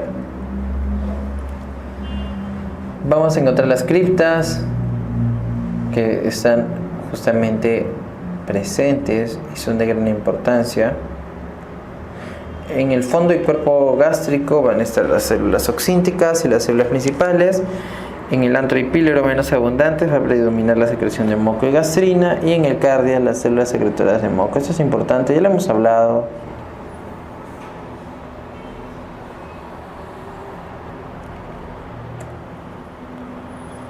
Barrera protectora. La barrera protectora de moco. Desde el punto de vista intrínseco va a existir epitelio y uniones. El epitelio y las uniones estrechas que están presentes van a repercutir para que pueda existir protección. Y de manera extrínseca se va a producir un moco alcalino. Ahí van a haber hormonas, ¿sí?, que van a favorecer, o péptidos que van a favorecer la producción de moco o bicarbonato, con la intención de evitar lo que es el daño a nivel tisular. Los péptidos antibióticos y anticuerpos también de manera extrínseca favorecen esto. Entonces, ¿qué es lo que vamos a hacer? Por ejemplo, si estuviésemos hablando en el estómago que tiene un pH de 2, justamente, ¿qué es lo que sucede? La misma ingesta, el estímulo mecánico, los mismos péptidos van a, de manera continua, repercutir sobre lo que vendría a ser el epitelio. Pero esto tiene que ser regulado y controlado, porque cuando eso no sucede y se rompe esto, porque hay una hipersecreción, se van a producir las úlceras, ¿no?, que están acá. Entonces es importante, sumamente importante. Disculpe. Entonces, el pH en la superficie del epitelio, por ejemplo, en este caso, que debería estar dentro de los parámetros de normalidad, al existir una anoxa se ve mucho más susceptible de daño. Vamos a tener una barrera protectora, ¿sí?, que estamos hablando. Tenemos las capas preepiteliales, epiteliales, subepiteliales. Y justamente como constituyente de membrana en esta lámina quiero presentar lo que ya les había hablado en una sesión previa, lo que vendría a ser la formación de prostanoides con el ciclo del ácido araquidónico, que es un constituyente de membrana, que a partir de la vía de las ciclooxigenasas de la COX va a formar prostaglandinas, y sobre todo la prostaglandina E2 es la que tiene el efecto citoprotector. Entonces, esta va a inhibir la secreción porque bloquea la bomba de protones. Ya, entonces es importante. Y como situación asociada, aquí como puente fármaco, estarían los AINES, ¿no? Los antiinflamatorios no esteroideos bloquean a la ciclooxigenasa, sobre todo la COX-1, bloqueando así la producción de prostaglandinas, prostanoides, y hace que seamos mucho más susceptibles esta pared de daño. Esa es la razón por la cual uno tiene que tener mucho cuidado en pacientes que tienen gastritis para utilizar los AINES, y por ejemplo está contraindicado, ¿no?, pacientes que han tenido una hemorragia digestiva, que tú le des AINES, ¿no? ¿Por qué? Porque vas a hacer que sangre de nuevo. Importantísimo. Entonces las propiedades del moco es el lubricar, de adherir, de generar una resistencia a las enzimas digestivas. ¿Por qué? Porque ahí va a haber un proceso catalítico muy importante. Entonces tiene que ver lo que se llama el proceso de neutralización ácida. Las proteínas del moco van a amortiguar, como estaba diciendo, neutralización ácida, lo que viene a ser la cantidad entre ácidos y álcalis. Sin moco en el tracto gastrointestinal sería casi imposible desplazar el bolo, expulsar las heces o tener mucosas intactas. Las secreciones que protegen la mucosa van a ser el moco y el bicarbonato, ¿ya? Y las secreciones en la digestión y absorción de la comida y control de la motilidad está el ácido pepsinógeno, factor intrínseco, gastrina e histamina. Eso es de lo que hemos hablado. Ya había hablado sobre el pH y el volumen también. Punto 2.5, ¿no? Como corto. Sumamente ácido. Aquí es el dibujo que yo les grafiqué en la sesión anterior cuando habíamos hablado, ahora sí vamos a profundizar un poco más la bomba. Justamente con eso estamos recapitulando ya lo mencionado. Como en la célula parietal tenemos las dos caras, ¿verdad? La basolateral y la luminal. Obviamente esta viene a ser la basolateral. Disculpen.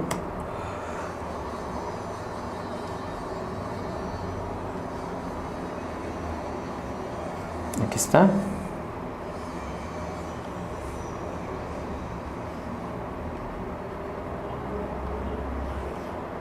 Muy bien, entonces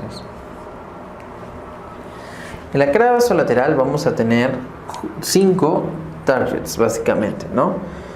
M3 de ligando aceticolina, CCKB de ligando gastrina, H2 de ligando histamina, ST1 ligando somatostatina y de prostaglandina 2 su receptor propio también. Los 5 son metabotrópicos. Significa que los 5 están acoplados a proteína G. Lo que difiere es el tipo de proteína G, y esto sí suele ser pregunta de exámenes, ¿no? El M3 y el CCKB son GQ. Son metabotrópicos por proteína GQ. Luego el receptor H2, metabotrópico por proteína GS. ¿Qué es lo que hacen estos? Estos que he mencionado, estos 3, tienen una respuesta positiva.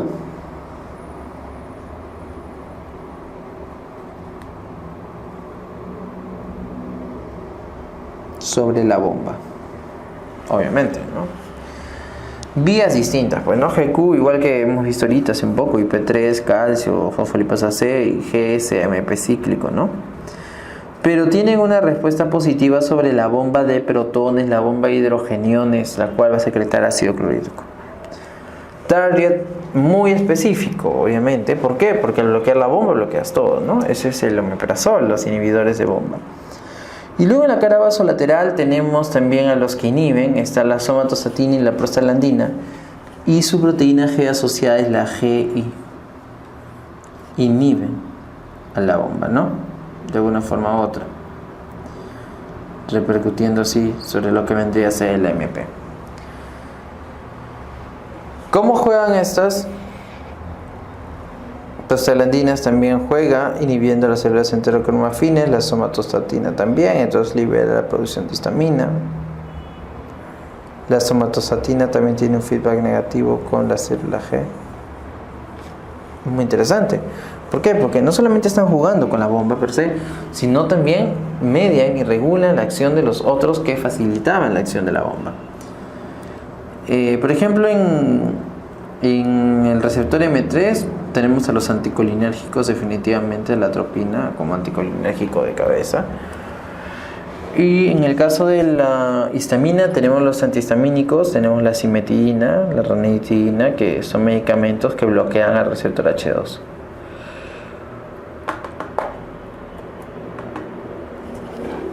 Entonces, el pepsinógeno, que es un precursor inactivo de la pepsina, ¿cuál es su estímulo para la liberación? La aceticolina. ¿Por qué? Porque justamente va a estar relacionado al pH, lo que estamos hablando.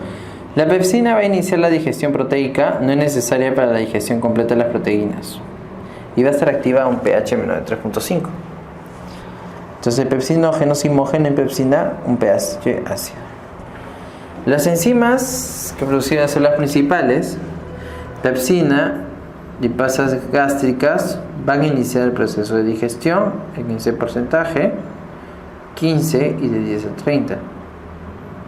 Ya, ¿por qué es importante reconocer esto? Porque justamente estas van a favorecer la digestión. Luego también tenemos el factor intrínseco, que ya hemos hablado, que es una glicoproteína producida en las células parietales y va a favorecer la absorción de la vitamina B2 en el ilion terminal. Entonces, esto ya está. Ya hemos hablado de estas 3 cosas. Solamente es para que ustedes lo vuelvan a leer. El pH del jugo digestivo es muy bajo. El ácido clorhídrico secretado por las células parietales van a justamente a tener, como nuevamente vuelvo a decirles, una intención asociada a procesos digestivos.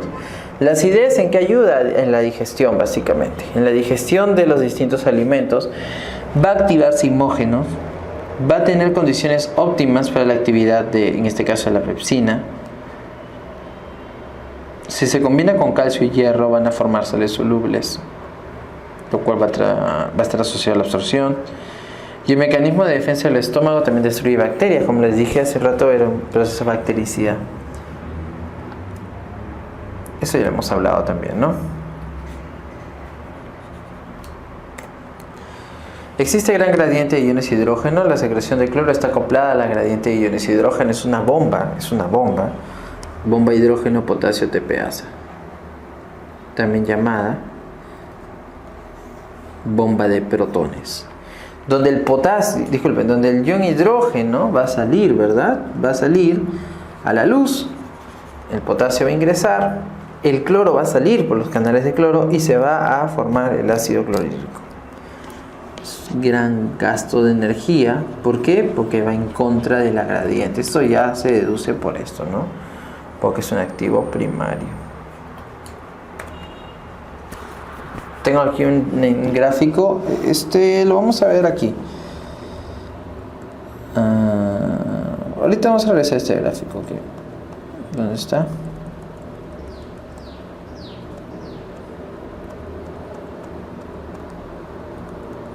Bueno, vamos a verlo acá. No es el otro gráfico. Aquí yo tengo una célula. Tengo la cara vasolateral, la cara luminal. Entonces, en la célula parietal, ya la vimos, aquí estaría la bomba de protones. Esta es la cara luminal. ¿Qué es lo que sucede? Si esta es la luz, acá es la luz, el hidrógeno sale, el potasio ingresa. Esa TPasa, su misma energía, utiliza su misma energía. El hidrógeno sale y por los canales de cloro también sale cloro. Y se forma el ácido clorhídrico. Así de sencillo. Esta es la cara luminal. Pero aquí está la cara vasolateral. ¿Qué es lo que sucede? Nosotros reconocemos de que el cloro juega con el bicarbonato en un tipo de cotransporte muy importante, lo cual ayuda y facilita que el bicarbonato cumpla su rol principal en el líquido extracelular, comportándose como el buffer más importante del mismo. Para que el bicarbonato salga al plasma, el cloro ingresa. Eso ya es algo que hemos visto. Creo que no lo hemos visto todavía, pero es algo que vamos a verlo en renal también. Para que el cloro ingrese, el bicarbonato tiene que salir. ¿El bicarbonato de dónde viene? Es la pregunta del millón. El agua con el CO2, ¿verdad? El agua con el CO2 ingresa y se une al agua. Van a formar el ácido carbónico. ¿Gracias a quién? A la anidrasa carbónica. Y gracias a la anidrasa carbónica también se facilita lo que es la producción de bicarbonato y iones hidrógeno. Excelente, ¿no? Entonces el CO2 ingresa a la célula, se une con el agua, forman ácido carbónico. La anidrasa carbónica también facilita la producción de iones hidrógeno y bicarbonato. Y ahí están pues los dos sustratos importantes para la producción del mismo. ¿Dónde estás? Aquí está. Ion hidrógeno va y sale por la bomba de protones. Y el bicarbonato va a jugar con el cloro para que el cloro pueda ingresar y el bicarbonato pueda salir, favoreciendo así lo que es el efecto buffer en el líquido extracelular. Y este es el que explica la marea alcalina postprandial. Entonces, importantísimo. Esto es una pregunta típica de examen. No es muy complicada, en verdad que no. ¿Cuáles son los targets aquí? La bomba de protones, ¿verdad? La anidrasa carbónica, la bomba de sodio potasio. Disculpen. Ya. Bueno, entonces, ¿por qué igual figura lo que viene a ser sodio, potasio, célula parietal, potasio, sodio? Porque recordemos de que esto es algo importante. La bomba sodio-potasio TPasa es un transporte activo primario. Recordemos que entre sus funciones está valorar y favorecer de que existe un potencial de membrana en reposo constante, porque luego de la despolarización se da la repolarización, sale potasio. Pero si nuestro cuerpo no existiese una limitante, alguien que regule esa salida, seguiría saliendo potasio y lo volvería mucho más negativo de lo que era. Y ese fenómeno se denominaría hiperpolarización. Si bien es cierto que el potasio no es el único, porque el cloro es el que hiperpolariza realmente, el hecho de que salga más potasio generaría eso. Pero la bomba lo que hace es contrarrestarlo. Y al contrarrestar justamente sale sodio, ingresa potasio y se genera un equilibrio. Pero en todas las bombas que son tipo de transporte activo secundario, nosotros reconocemos por definición que aprendimos en biología que es un tipo de transporte que necesita energía. Pero ¿de quién, no? Es decir, ¿quién le da la energía? Porque no es la energía propia, la utiliza de otro. Y ese otro es la bomba de sodio, potasio, TPasa. Entonces sí es importante. Pensé que tenía el otro dibujo, por eso estaba cambiando de slide en slide, pero en este dibujo igual se acopla. Este es el mismo dibujo, sería lo de aquí. Ahora estamos explicando cómo se produce, ¿no? Aquí habíamos dicho previamente que se produce el ácido clorhídrico acá. Pero la pregunta es ¿cómo? Entonces, aquí en este gráfico tenemos nuevamente la cara luminal, la cara vasolateral, la célula per se. El CO2 ingresa y se une con el agua y forma ácido carbónico gracias a la anhidrasa.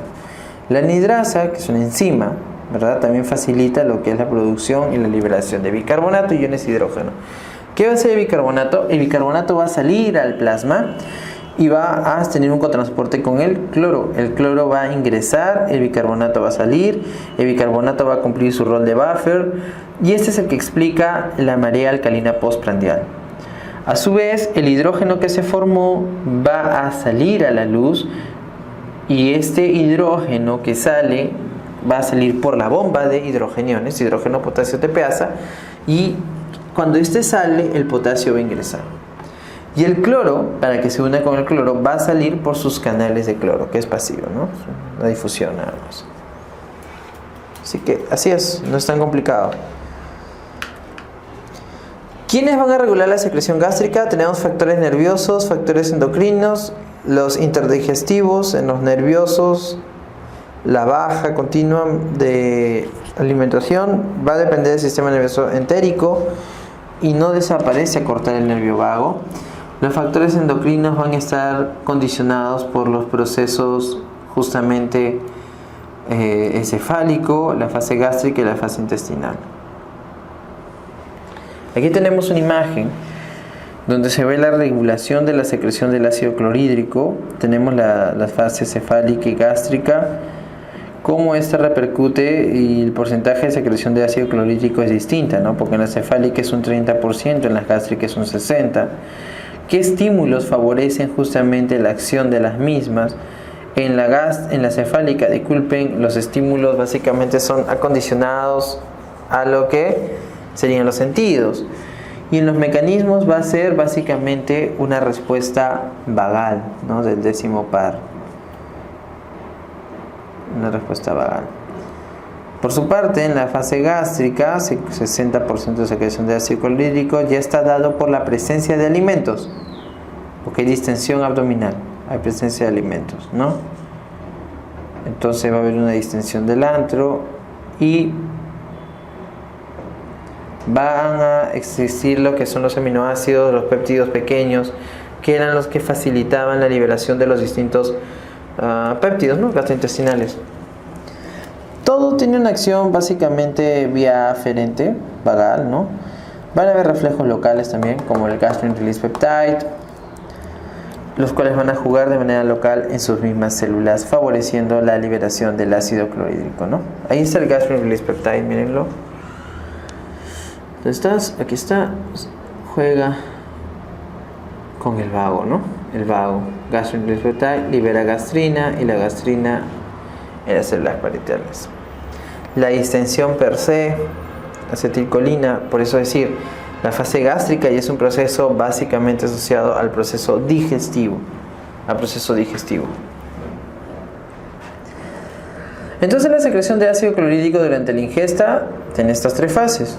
La fase cefálica, que ya estamos hablando del 35%, 30-50%, disculpen.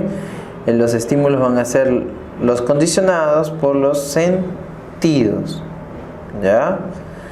Mediador químico, aceticolina, estimula la gastrina y la histamina e inhibe la somatostatina. Luego va a estar la fase gástrica. En la fase gástrica, que es de 40-50%, todo va a estar dado porque va a haber presencia de alimentos. Una distensión ya, aquí también juega la acetilcolina. Van a estar los receptores de estiramiento asociados a estos reflejos.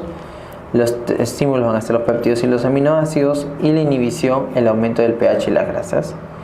Y en la fase intestinal, en la primera porción del duodeno, las proteínas van a estimular a la gastrina, y en la segunda porción de la misma, el material ácido y la hiperosmolaridad van a favorecer la secreción de distintos péptidos como la secretina, el péptido inhibidor gástrico, el enteroglucagón, y las grasas van a estimular la liberación de CCK, somatostatina, e inhibición de la gastrina.